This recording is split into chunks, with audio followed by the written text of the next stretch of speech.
This is OwlUp, where learning happens in minutes, not hours. For a deeper journey, explore all our courses at owlup.co. Now, let's dive in.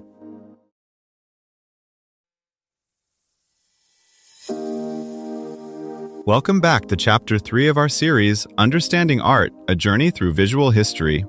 In this episode, titled Baroque to Romanticism, Emotion and Drama, we'll explore the captivating features that set Baroque art apart from the evocative style of Romanticism.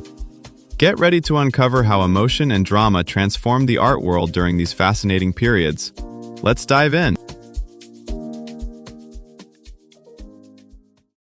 A woman collapses in a church, an angel above her carved so vividly you almost hear her breathing. 2 centuries later, a lone figure stands on a cliff, swallowed by fog. Same continent, same tradition, yet the drama has flipped from public spectacle to private storm. In this episode, we move from identifying what Baroque and Romantic art feel like to how artists actually engineered those feelings.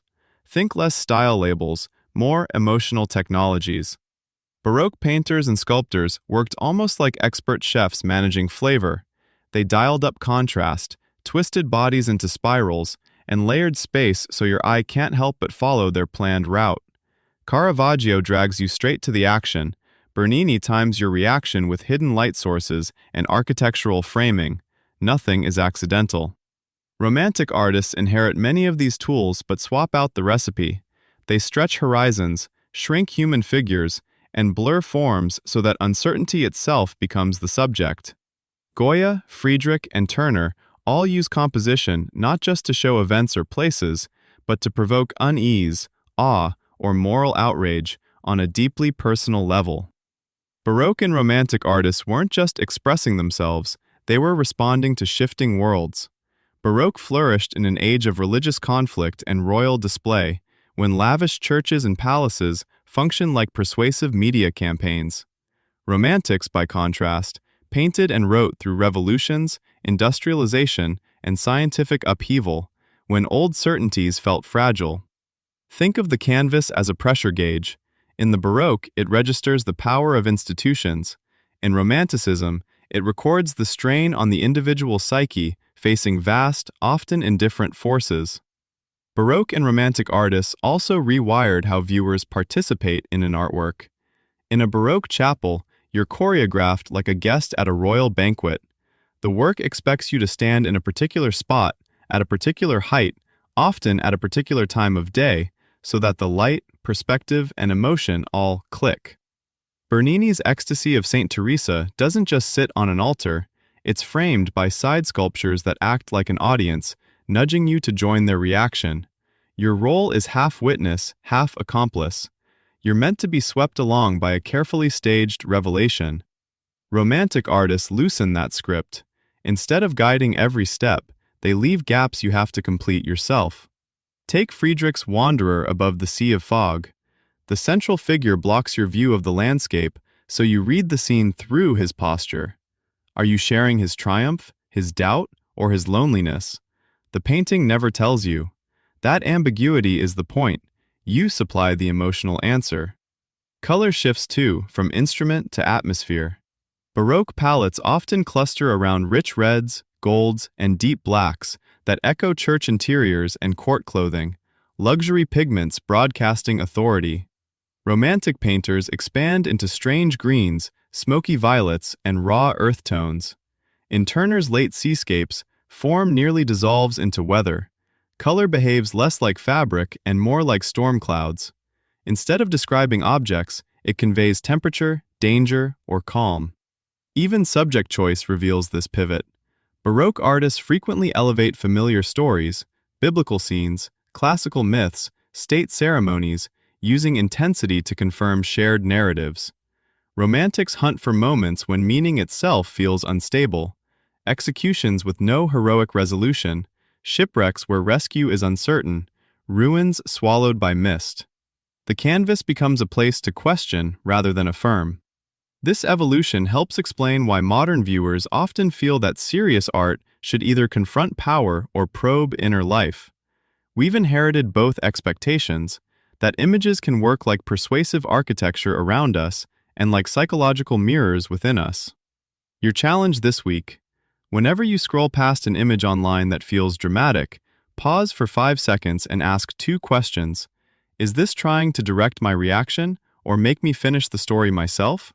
And does it lean more toward stage-set certainty or foggy uncertainty? By the weekend, notice which kind you're more drawn to and what that says about how you like your emotions handled by images. Think of a hospital ward. One room holds a tightly scheduled surgery. Lights fixed, roles assigned, every movement planned. That's closer to how a Baroque ceiling works when you stand in the correct spot. Your response is part of a controlled procedure. Down the corridor, another room hosts a difficult diagnosis. The doctor lays out the scans, then pauses, leaving space for questions, fear, hope. That pause feels nearer to romantic uncertainty, where you're invited to interpret. You can see these modes today in very mundane places. A luxury brand campaign, with its glossy spotlight, choreographed poses, and firm slogan, borrows Baroque certainty to sell authority and desire. An indie film poster showing a small figure against looming weather, with a cryptic title, leans on romantic openness to hint at inner conflict. Notice too how weather apps or climate visuals work.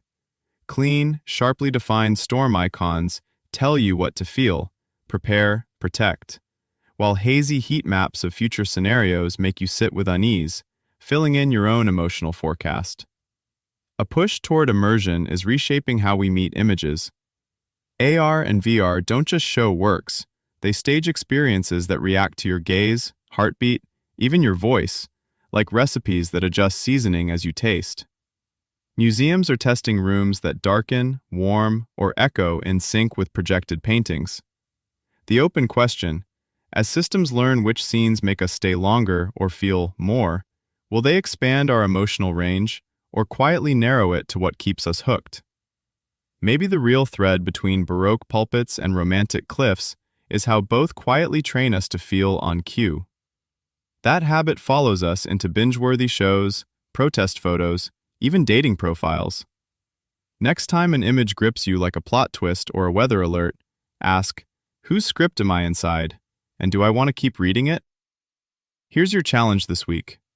Pick one Baroque piece, like Vivaldi's Winter or Bach's Toccata and Fugue in D minor, and one romantic piece, like Tchaikovsky's Romeo and Juliet Overture or Chopin's Nocturne in E-flat major, and listen to them back to back in one sitting. As you listen, physically conduct the beat with your hand during the Baroque piece to feel its driving rhythm, then switch to tracing the main melody line in the air during the romantic piece to notice its soaring, emotional shape. Finally, replay both and deliberately exaggerate your facial expressions to match the drama you hear. Treat it like a mini, silent performance, and see which era pulls a stronger emotional reaction out of you. This was OwlUp, your daily step forward. This series continues with more chapters on OwlUp.co. Visit OwlUp.co to access the complete course and continue your learning journey. See you there!